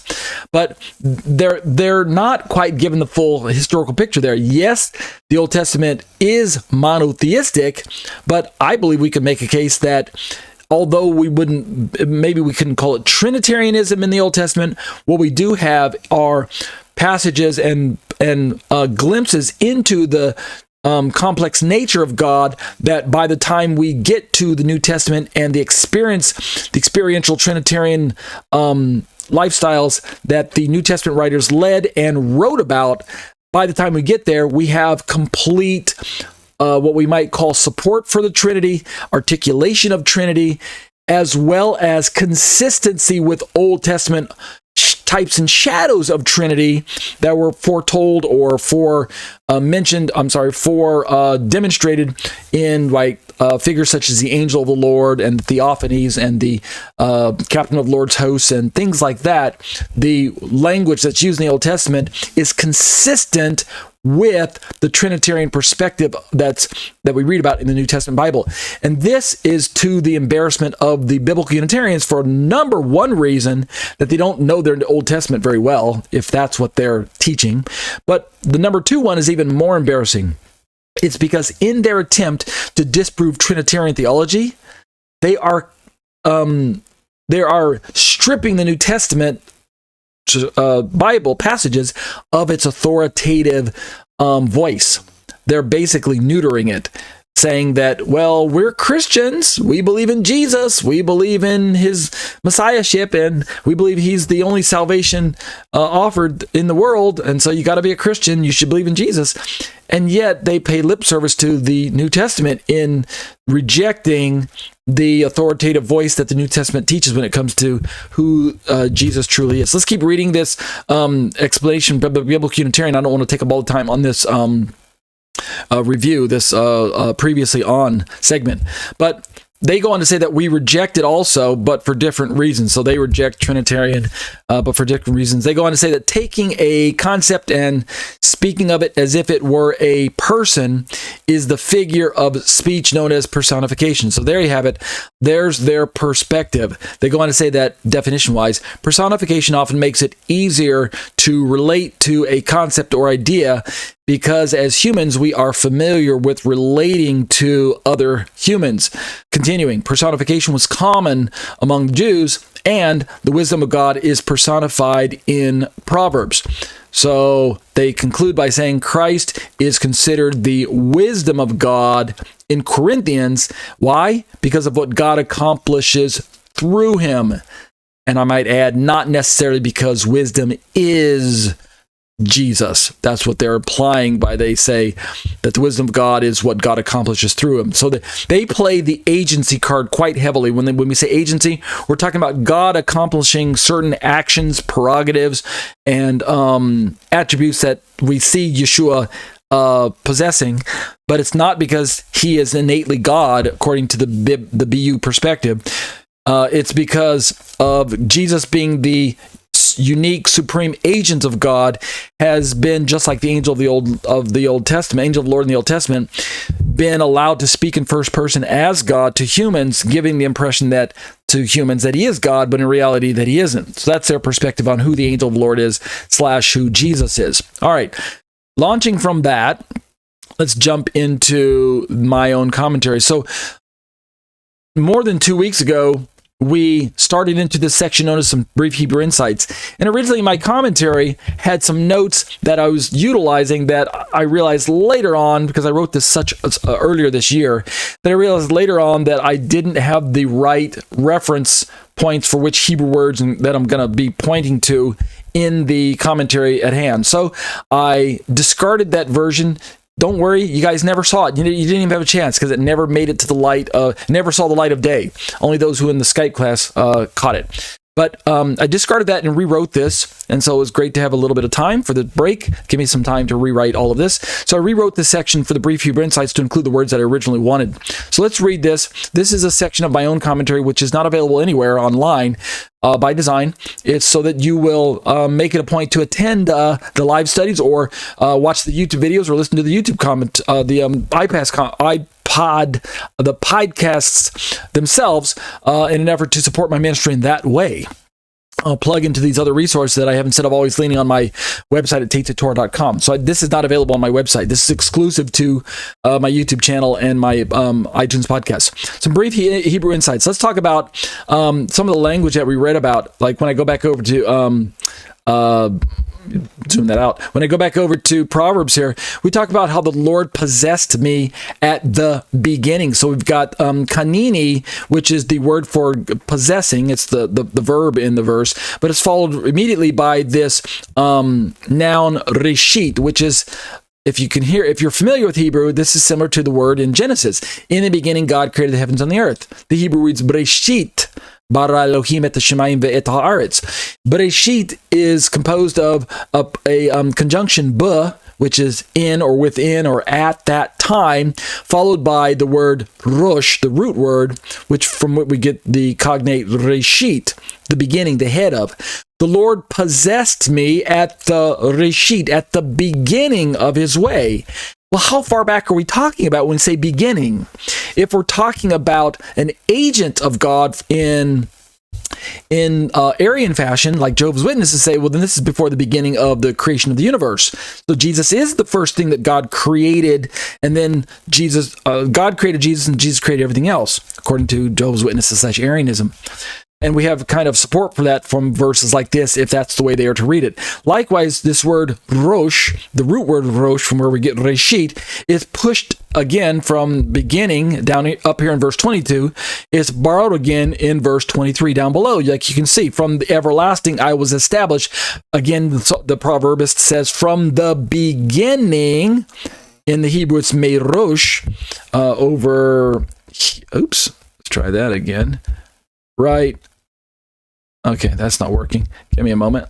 Scroll up and go like that. From that Hebrew word right there, merosh, right? From the beginning. So it almost seems again like the Jehovah's Witnesses have kind of a slam dunk, open and shut case to make for so follow the logic. If wisdom in the book of Proverbs is Jesus, and Jesus is the one that's described as the agent of God in the New Testament scriptures, right? All things were created by him, before him, and through him, etc., etc. Right? John 1:1 as well. All things were created through him. Then if wisdom is Jesus in the Old Testament, and Jesus is the agent of God in the New Testament, then logic follows from their perspective that Jesus was created by God at the beginning. God possessed Jesus at the beginning, etc., etc. So that's why they're kind of going in that direction. But really what I'm going to do is I'm going to jump to some of the Hebrew words that are related to wisdom being possessed, right? Kanini reshit at the beginning, as well as being established, nisachti mirosh, by God from the beginning. And also eventually, as we're going to get into it, when we get down to verse 24, there's this peculiar Hebrew word. Let me read the English first. When there were no depths, I was brought forth, right? In the English there, when there were no springs abounding with water. And over in the Hebrew, when we talk about brought forth, didn't mean to click on that. Let's try that again. When we talk about brought forth, it's this word right here, cholalti. It's a tongue twister for me. And so we're going to be looking at this word, but we're also going to be contrasting or comparing that to some of the other verbs that we already looked at, or that we already highlighted about Jesus being established, as well as, wisdom being established, as well as being possessed. So there's really three words that are kind of driving my understanding of this passage. We've got the kanini word in verse 22, which is possessed in the English. We've got the nisachti word, which is the second word. I didn't highlight it for you, which is right there. Nisakti, which is established in verse 23. And then we've got the cholalti in verse 24, which is the brought forth word. So let's begin to look at some of these Hebrew insights in my own commentary. But in order to do that, in order to get the context of where I'm going to be driving, I'm going to back up to a passage that we've looked at in the past, I believe, which is the book of Psalms, where we use this idea of begotten. So first I need to rip away from the Jehovah's Witnesses their misunderstanding of Jesus being described as the first begotten or the firstborn of God. That's who's prophesied, begot, and brought forth. I'm going to take that understanding away from them because they're misusing it. And then from there, I'll launch into Jesus, our wisdom being possessed. That sounds really weird. Jesus being being a possession of God, like a tool, as well as being established by God, and then finally being brought forth by God in what we might call birth language. But this is all kind of rooted in this idea of begotten. So follow along with me. So this is my own commentary. We're not going to finish it tonight. We're just taking a bite out of it. I go on to say the Hebrew word for begotten in Psalm 2:7. So we're going to back up to the book of Psalms before we look at the book of Proverbs. We got this word called yelidtika, which is, I've translated it there as Y apostrophe L-I-D apostrophe T-I-Y-K-H-A, yelidtika, right? So this is the word for begotten, and its root word is yalad, Y-A-L-A-D. And this word, according to my research, means to bear, to beget, or to bring forth. It's just a standard word for giving birth. Humans can do it, animals can do it. It's not a big deal, really. It's the context that drives what it truly means. But when the Jehovah's Witnesses come along and say this is proof that God gave birth to Jesus somehow, that he created him or birthed him as his own son in a strange, mysterious way, then we need to still go back and look at the way this word is used in the context of God bringing his son into the picture, at the same time linking that up with the fact that this son is someone in God's scheme of things that is primarily the inheritor of God's kingdom, the inheritor of God's glory, the inheritor of God's legacy. And so when we say the firstborn or the begotten one, we're going to have to look at this term from God's perspective as not having to be literally God giving birth to a son. And in fact, to the embarrassment of the Jehovah's Witnesses / Arians, according to God's way of created order, like gives birth to like. So if Jesus is truly the only unique Son of God, how is it that Jesus didn't get passed onto him full divinity? According to the Jehovah's Witnesses answer, he didn't get that part. He's divine, but he's not deity. See how they kind of they have this like splitting hairs difference between playing with certain words in the New Testament that talk about Jesus being deity or divine. Okay, so let's read my own commentary because I'm trying to get ahead of myself. So we got to bear, to beget, or to bring forth. In this context, this word refers to what I have learned as the relationship between God and the prophesied Messianic king of Israel, who is personified by David in the Old Testament. He is the personification of this Messianic king, but is ultimately, as I say, who's referred to as God's son in the Old Testament. But ultimately, this goes on to become the Son of God, Messiah himself. I go on to say, the equivalent Greek word for begotten in the Septuagint is, we're going to get to more Greek later on, but I'm just giving you a sneak preview now, because this is the Hebrew insights. So we've got this gegeneka, transliterated as G-E-G-E-N-N-E-Y-K-A, but gegeneka in the Greek stems from the root word genao, and genao means to beget, to give birth, or to produce. So we're talking about a generic word for bringing offspring in from a parent. Again, when we're talking about God, we have to start thinking of, how does this work? How exactly did God give birth to Jesus according to the Jehovah's Witnesses model, where Jesus ends up being a lesser God, a God as a small God. He's a godlike being, even though God says you shall have no other gods before me. So even if Jesus is a lowercase God, he's still another God, which is forbidden by the Bible. Hello, Jehovah's Witnesses. Are you guys listening to my podcast here? You're listening and watching my videos. Thou shalt have no other gods before me. Last time I checked, that includes capital GODs and lowercase GODs, right? The theology works both ways, and yet you're trying to tell me that Jesus is a lowercase God, right? In the beginning was the Word was with God, and the Word was a lowercase God. Go back and listen to the commentary that I put in my on my website, where we reviewed John 1:1's in the beginning was the Word, where I soundly reject the Jehovah's Witnesses perspective on John 1:1 with a lowercase God. But nevertheless, let's keep going. We've got a few minutes left in this commentary, and I'm only taking a bite out of this part.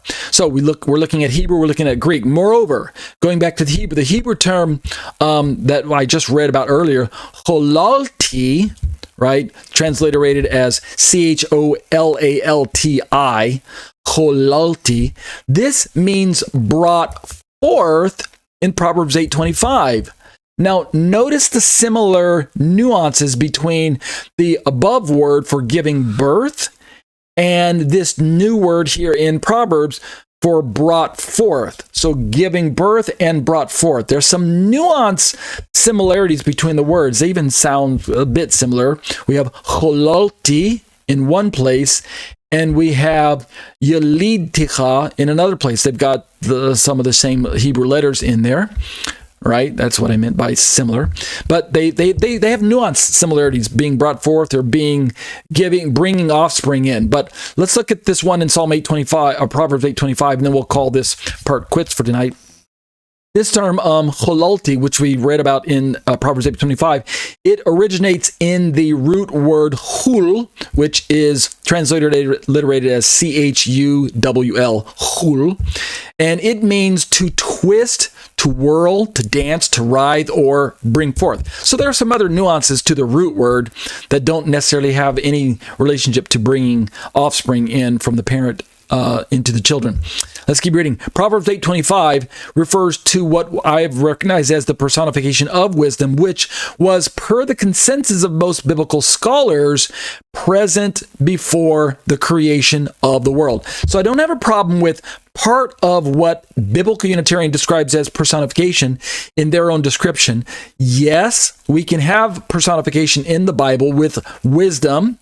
In fact, wisdom is often called Lady Wisdom in the personification model because the word wisdom, chokhmah, I believe the Hebrew word, let me just jump back and double check to make sure that I'm not misunderstanding or remembering incorrectly. Verse 12, I, wisdom, dwell with prudence. Ani chokhmah. Yes. So chokhmah is the word for wisdom. And in the way that Hebrew comes down to us as a language that includes masculine and feminine grammatical words, then chokhmah chokhmah is a feminine word. And that's why we call wisdom a lady wisdom. So we've got a little bit of personification between wisdom in the Old Testament here in the book of Proverbs and Jesus in the New Testament. And we possibly could also have a direct sort of one-to-one reference where wisdom truly is Jesus. Remember, there's two different Trinitarian perspectives. One is more personification. The other is more that wisdom is, in fact, Jesus. And so both views are representative in the Trinitarian model. So I'm fine with that personification language. I go on to say that even Unitarian scholars would have to concede that the one and only immutable and all-wise God has surely been in possession of wisdom from since time immemorial. So here's where the Biblical Unitarians and the Jehovah's Witnesses have to stop and remind themselves. God who is immutable, meaning he's unchangeable. He's all-wise, meaning he possesses all of wisdom. He lacks none of it, and he cannot change to the point where he lacked something and then acquired something. We cannot have wisdom, and I'm closing with this. We cannot have wisdom as a concept or an attribute of God that he either A, created or brought forth before the creation of the universe, utilizing as a tool, as an agent of his creation. We can't have wisdom in that regards, because then we have two problems with God. We have one, he was not all wise before he created this tool, and two, he himself changed in a way that conflicts with his nature being immutable, meaning unchangeable. So there would be two problems with God if creation was, if wisdom was something he had to create in order to utilize this tool to bring the universe into existence. So that's one problem that the biblical Unitarians, as well as the Jehovah's Witnesses, are going to have to contend with in their competing views of believing that wisdom is this personification of God in the BU model that God brought forth or created. Remember, there's at least one passage here in Proverbs that uses language about bringing forth, and then that's it. That's kind of supported by the other passage in Psalms that talks about language of begettal and begetting that the Jehovah's Witnesses use in their description of this figure of wisdom / Jesus as the agent of God. So I hope you're not confused. We're going to continue working through this in time, where we are, as Trinitarians, rejecting the view of biblical Unitarianism that wisdom is merely a personification of God, a personification of the wisdom of God, a personification in the sense that it's an attribute of God that he either A, didn't have and then he had to whip up in order to make the world, or at least if they agree that wisdom is something God had from the very beginning, the proverbist is just using personification of wisdom to describe an attribute of God as if it's a tool that God utilized, kind of agency fashion in that regards. We're rejecting that as biblical Trinitarians. We're also, of course, rejecting and always will reject the Arian / Jehovah's Witnesses version of God that rejects Trinity, that says that Jesus is the chief creature that was created by God at the beginning, the chief agent of God utilized by God to whip up the world, bring it into existence, and that's who Lady Wisdom is, the first tool that God created in his toolkit. But then again, if that's the case, God's not immutable anymore. He's not all wise. So the Jehovah's Witnesses have a big glaring error in their theology there as well. We'll get to all that in time as we continue looking at this, these brief Hebrew insights into this passage, but that'll do it for a Trinitarian response to biblical Unitarianism. Let's close in prayer. Abba, I bless your name. Thank you for Hanukkah. Thank you for the season of what Hanukkah represents, which is the rededication. That's literally what Hanukkah means. Dedication, in which the temple was rededicated back to you, Lord. And yet, we as the living temple of God, having the Holy Spirit dwelling inside of us, need to take the lesson from Hanukkah, in that if we are living our lives in such a way where there is displeasure in your eyes, where there are things that have defiled our temple, where we allow ourselves to interact with that which is profane, well then, Lord, we pray that you will give us the resolve to rededicate our temples during this time, just like Hanukkah was the temple was rededicated during the commemoration of what Hanukkah commemorates. Lord, let us not just do it when Hanukkah falls. We don't have to wait 1 year, wait till this time of the year to rededicate our temples. If we are the temple of the living God, and we are, then we need to dedicate ourselves on a daily basis. So help us to ever keep our temples clean and not allow the defilement, so that we can be usable, we can be pleasing in your sight, we can be salt and light like we are called to be. Help us, Lord, to ever be aware of the state of affairs of the world that we're living in. The world is spiraling out of control into ever deepening and darkening darkness, the blackening darkness, and they don't know it. We are that light because you have called us forth. You have, how is it said in the New Testament? You have called us out of darkness into your marvelous light. Hallelujah, Baruch Hashem, for that, Lord. It's not of our own doing, because of your intense great love for us and the sacrifice that your Son put forth, even shedding his own life, giving up his own life for us, right? the righteous dying for the unrighteous. It's beauty for ashes, like Crystal Lewis, the famous Christian singer, sang. So thank you, Lord, for this gift, for this precious mandate and this precious opportunity to share our witness with those around us. So give us those opportunities, and we'll continue to press in and make ourselves available, making our temples usable, keeping ourselves clean, and not having to become defiled in need of rededication on a yearly basis or even a daily basis. Bless those who have joined me during these times, week after week. Continue to carry us along. Give us holy boldness to resist the evil all around us, and to continue to press in and walk the walk on the highway of holiness. And we'll be careful to give you the praise and the glory. B'Shem Yeshua, Amen.